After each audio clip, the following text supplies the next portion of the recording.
مجرم ہوں تمہارا پورا پورا حق رکھتا ہوں، اس لیے ڈونٹ اوور ریئیکٹ۔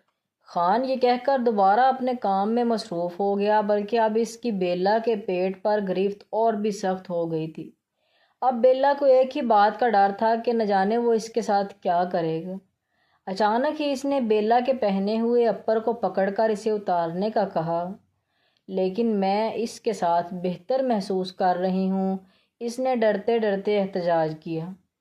لیکن یہ میرے کام میں دخل اندازی کر رہا ہے جو میں برداشت نہیں کر سکتا، خان نے آگے سے تیکھا جواب دیا۔ بیلا فوراً چینجنگ روم میں جانے لگی۔ رکو، کہاں چلی؟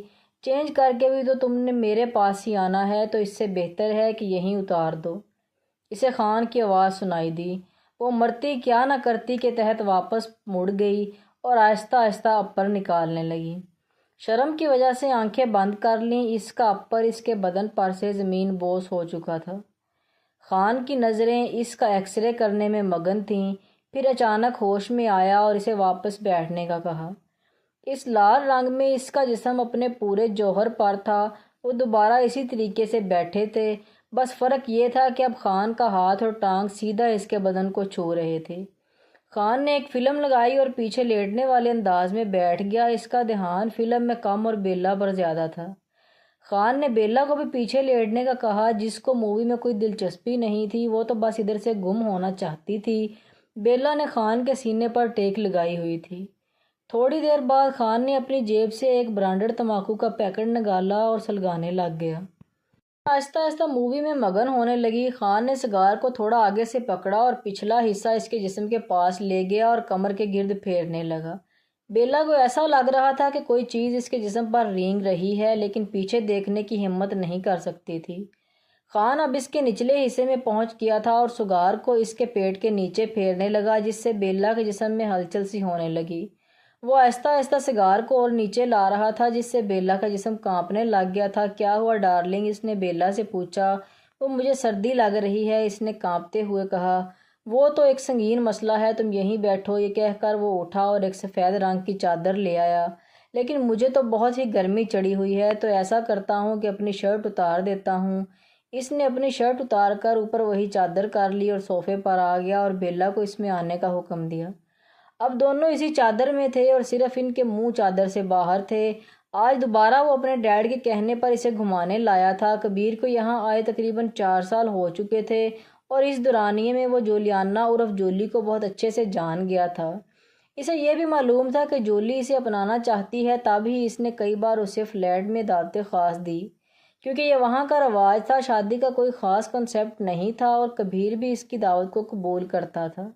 جب جولی کو پتہ چلا کہ کبیر اس سے دوری برت رہا ہے، تو اس نے اپنی طرف مائل کرنے کے لیے اور بھی جتن کرنا شروع کر دیے۔ آج بھی وہ شارٹ پہن کے آئی تھی اور ڈارک ریڈ لپسٹک میں اس کے ہونٹ کبیر کو بہکا رہے تھے، تب ہی اس کی طرف دیکھنے سے پرہیز کر رہا تھا اور جولی اسے بار بار اکسا رہی تھی۔ اچانک ہی جولی نے آ کی آواز نکالی۔ کبیر جو آئس کریم کھانے میں مصروف تھا اچانک متوجہ ہوا۔ کیا ہوا جان، تم ٹھیک تو ہو؟ مجھے لگتا ہے آنکھ میں کچھ چلا گیا ہے کبیر، جلدی چیک کرو، بہت چبھ رہا ہے۔ اچھا دکھاؤ مجھے۔ کبیر نے اس کے پاس جھک کر آنکھ کے پاس پھونک ماری۔ اب بہتر ہے، جولی نے کہا۔ چلو رات بہت ہو گئی ہے، میں تمہیں گھر ڈراپ کر دیتا ہوں۔ یہ کہہ کر دونوں کبیر کی گاڑی میں آئے۔ کبیر نے میوزک آن کر دیا اور ساتھ ساتھ اپنے سر کو بھی جنبش دے رہا تھا اور ساتھ ہی ساتھ گنگنا بھی رہا تھا۔ کبھی کبھی جولی بھی اس کے ساتھ گنگنانے لگتی۔ مووی ختم ہوئی تو خان نے بیلا کی طرف دیکھا جو سو چکی تھی۔ ہلکی ہلکی پیلی روشنی میں اس کا جسم اور بھی جگمگا رہا تھا۔ اس نے بیلا کے اوپر سے چادر ہٹا دی۔ اس کا جسم اب پسینے سے تر تھا، شاید خان کی قربت کی وجہ سے۔ خان اس کے نازک جسم پر ہاتھ پھیر رہا تھا اور اس کے جسم کی حرارت کو خود میں سما رہا تھا۔ اچانک اس کی نظر بیلا کی ناف پر گئی اور پھر جذبات کی آڑ میں آ کر اس نے اپنا منہ ناف کے پاس لگا کر اس پر اپنے لب رکھ دیے۔ اس نے بیلا پر وہی چادر کروا دی اور خود بیڈ پر آ کر سو گیا۔ پری نے اپنی مکمل پیکنگ کر لی تھی۔ 2 دن بعد اس نے پیرس جانا تھا اور ابھی تک سمجھ بھی نہیں آ رہی تھی کہ اس کے پیچھے وجہ کیا ہے جو اس سے چھپایا جا رہا ہے۔ آج اس نے اپنی دوستوں کو فیئرویل پارٹی دینی تھی، اس لیے اس نے اپنا فراق باہر ہی رکھ لیا اور باقی کا سامان پیک کر لیا۔ تھوڑی دیر بعد وہ واش روم سے نکلی اور میک اپ کے نام پر تھوڑا سا مسکارا لگایا اور کاجل سے آنکھوں کو اور بھی موٹا کیا۔ اچانک اس کی نظر اپنی گردن پر پڑی۔ اس کی میکسی کا گلا ڈیپ ہونے کی وجہ سے اس کا تل نمایاں ہو رہا تھا۔ اس نے فوراً بیس لگا کر اس تل کو چھپایا اور اس کے بعد ایک سونے کے باریک سی چین نکال کر اپنے گلے کی زینت بڑھائی۔ اسے پتہ تھا کہ اگر وہ نہ گیا تو ڈیڈ آج اس کو باتیں سنائیں گے، لیکن آج اسے جولی کے ارادے ٹھیک نہیں لگ رہے تھے اور کبیر خود بھی بے قابو ہو رہا تھا۔ جولی نے اس کا ہاتھ پکڑا اور اپنے ساتھ اندر لے گئی۔ اندر جاتے ساتھ اس نے دروازے کو زور سے بند کر کے اپنے غصے میں ہونے کا ثبوت دیا۔ جولی کام ڈاؤن جان، کیا ہوا ہے؟ کبیر نے اسے بازو سے پکڑتے ہوئے کہا۔ کبیر تم اب اپنی منمانی کرتے رہو اور میری چاہت کا تمہیں کوئی احساس نہیں اور مجھے کہتے ہو کہ کام ڈاؤن۔ اب اس نے کبیر کا گریبان پکڑ لیا تھا اور اس کی گردن پر انگلیاں پھیر رہی تھی۔ آج نہیں، اب بہت ہوا، یہ کہہ کر کبیر کے سینے سے لگ گئی۔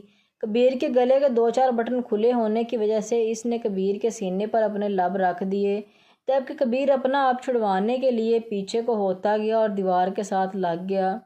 کبیر نے طیش میں آ کر زور سے جولی کو دور دھکیلنا چاہا، لیکن اس کی شدت میں اضافہ ہو گیا اور وہ جا بجا اپنے لپسٹک کے نشان اس پر چھوڑتی چلی گئی۔